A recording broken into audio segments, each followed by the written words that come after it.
If you make one mistake on a bigger wrestler, you could be screwed. Here's how I used jiu-jitsu to counter this guy's wrestling. Let's hop right into it. I felt him, he was heavier than me, so I decided to pull guard, be a man, pull guard.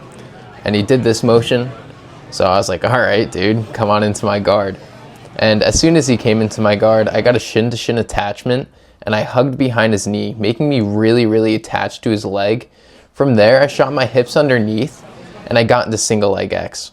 From there, I decided to twist my hips outward and get a cable grip on my hands and started really wrenching on his ankle. My grip was too high, so I couldn't get it. Here I'm in reverse X guard. I could bring him into my saddle, which is a reap pretty much, but that's illegal in this competition. I transitioned to X guard. I kick him off me. He immediately dives right back in. From there, I get into K guard. So I scoop his leg and I keep my knee on the floor with my foot on his hip. And I start bringing his knee onto my stomach and throw my top leg over, forcing 50-50. Now from 50-50, a lot of the times I just like to stand up and start to untie his legs.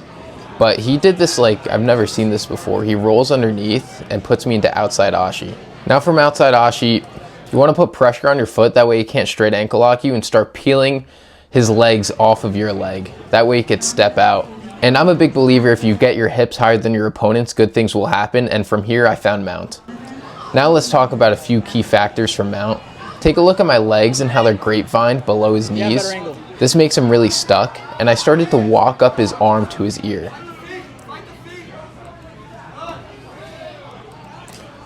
Also notice how I use my shoulder into his jaw and turn his head the opposite way. This puts a lot of pressure on him. This makes it really uncomfortable.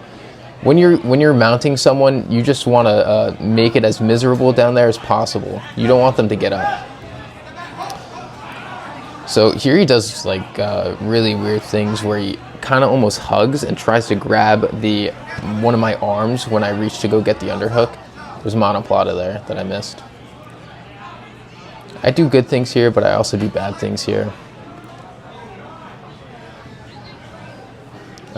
I use the Ezekiel choke to threaten a choke. That way he starts to freak out a little bit, and then it gives me underhooks. Also notice how I'm continuously walking my hips higher and higher. I want all my weight over his face, his neck, his head. Yeah, Nate. And from here I start to attack an arm triangle. I know I'm not going to get this arm triangle, his wrist's in, but again, you got to make it sucky.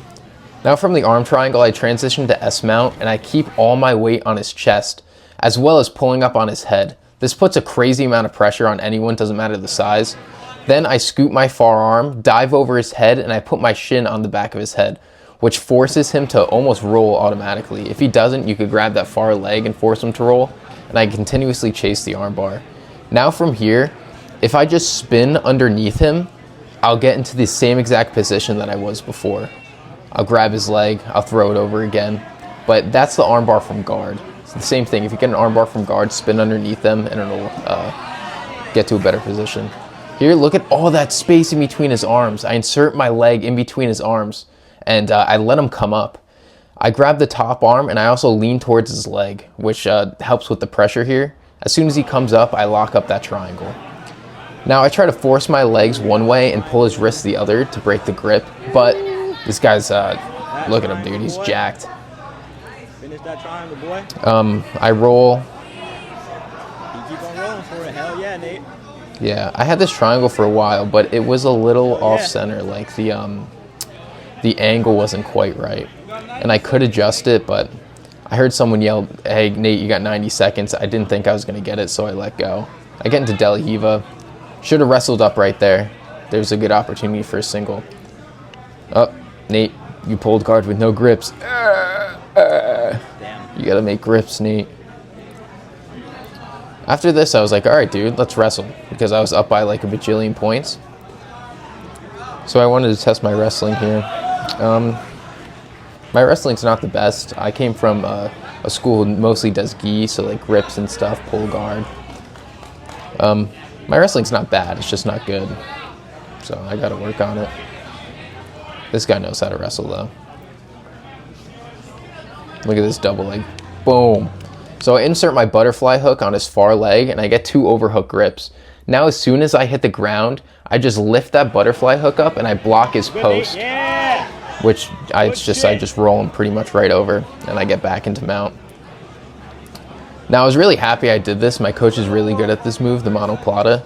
So as soon as he bumps me, I capture that arm in between my armpit and my lat. And I isolate that forearm. And then I just pin that wrist down to the floor and I step over his other arm. Boom, there's the monoplata position. This is kind of a more advanced move that I haven't mastered yet. It's like Kimura pressure if I start hipping in. But this guy was holding his own thigh and I couldn't manage to break it. So I just came up into the triangle. For the triangle, grab his head before you roll. You roll, grab your shin and adjust the angle, lock it up. Again, dude, like look at that grip underneath me. He has no post, so I scoop that far leg and I roll him over, start attacking the arm, but time expires.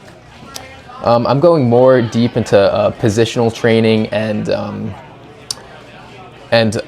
the stuff I'm really good at, I'm going to be explaining it to you guys on my Patreon. So if you guys want to go and support me and learn a little bit of jiu-jitsu, my Patreon's super cheap.